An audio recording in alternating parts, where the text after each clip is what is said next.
Hello, my name is Daniel, and this is an article about the White House as posted on ghostwalks.com. In the 1790s, James Hoban was tasked with designing a house. You think not too difficult on first glance, but most houses of the time were simple, square, and symmetrical, but this one was different.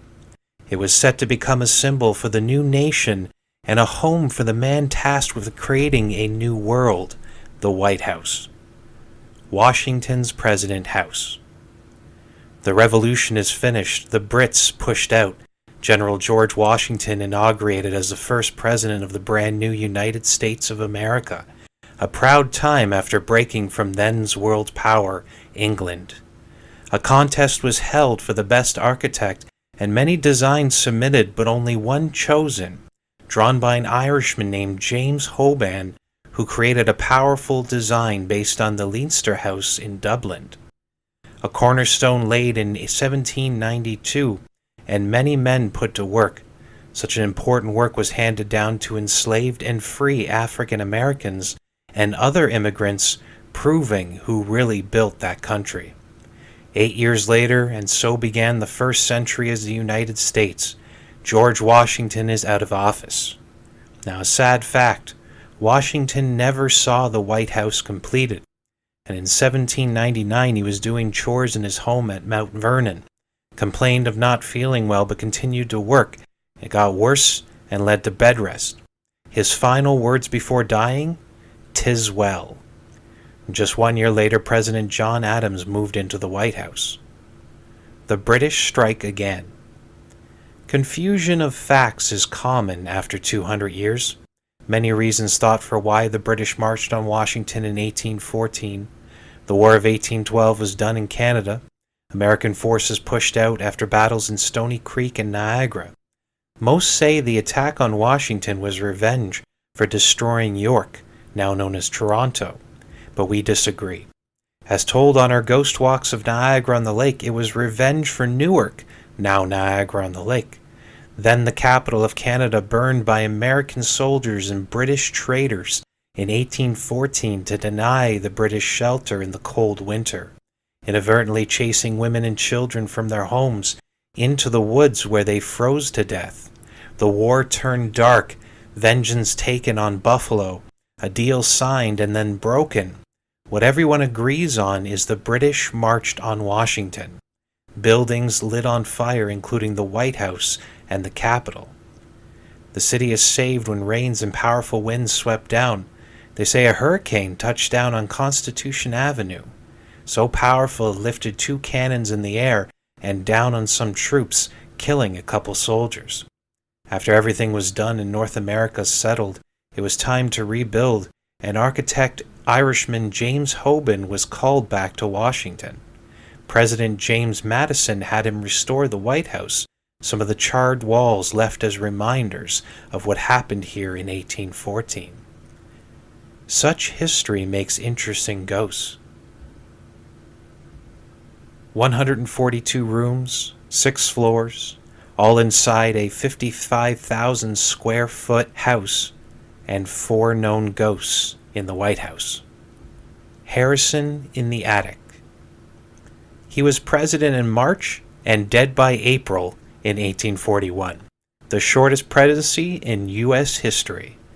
Pneumonia took him, said to be caused by poor weather at his inauguration.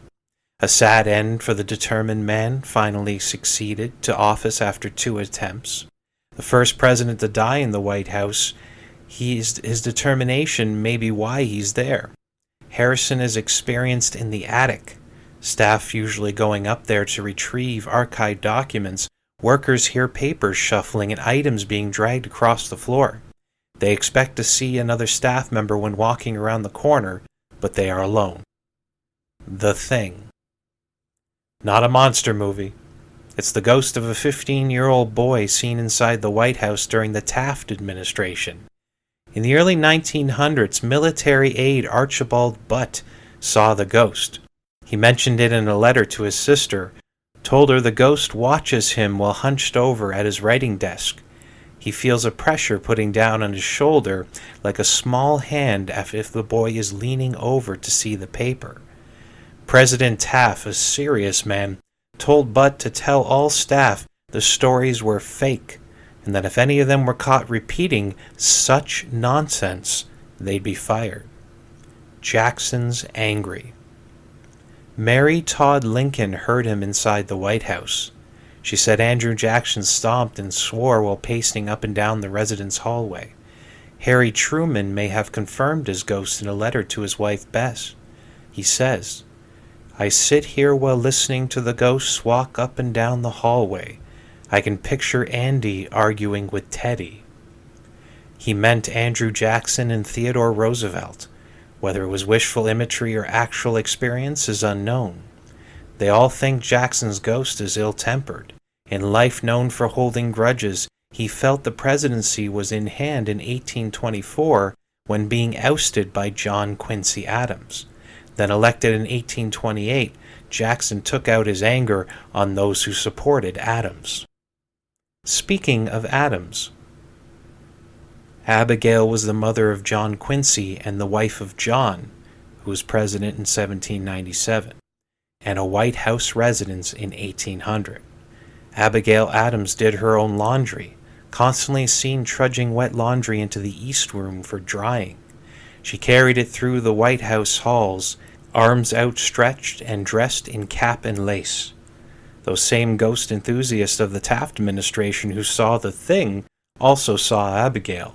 They said she floated through the same hallway and into the East Room, wearing cap and lace with wet clothes draped over her arms.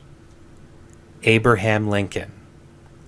Talk about ghosts in the White House, and everybody thinks of the same man, Honest Abe Lincoln. The stout commander led the United States through a civil war.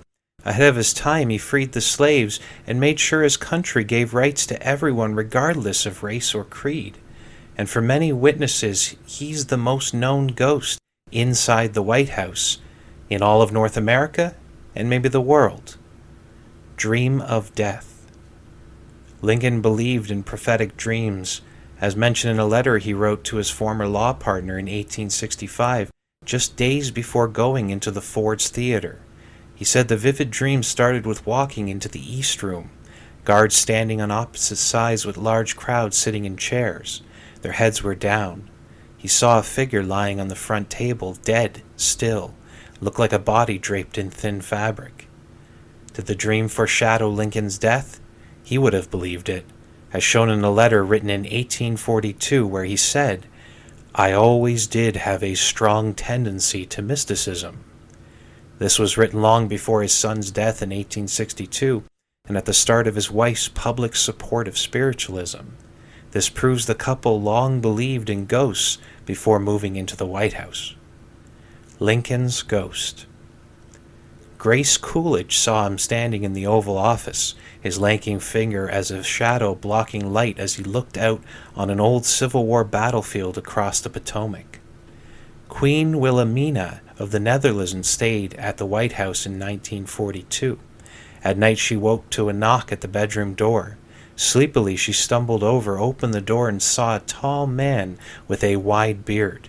He wore a hat and prominent face staring forward into the room behind her. The Queen fainted. When she woke, the man was gone. And British Prime Minister Winston Churchill was visiting during World War II. Innocently taking a bath, he walked naked into the bedroom, a cigar hanging from his mouth. Noticed the stranger immediately, sitting in a chair by the fireplace. He almost yelled out before seeing it was Lincoln, the ghost calmly looking out a window. Eleanor Roosevelt used the Lincoln bedroom as a study. She constantly reported feeling his presence. Even Ronald Reagan believed.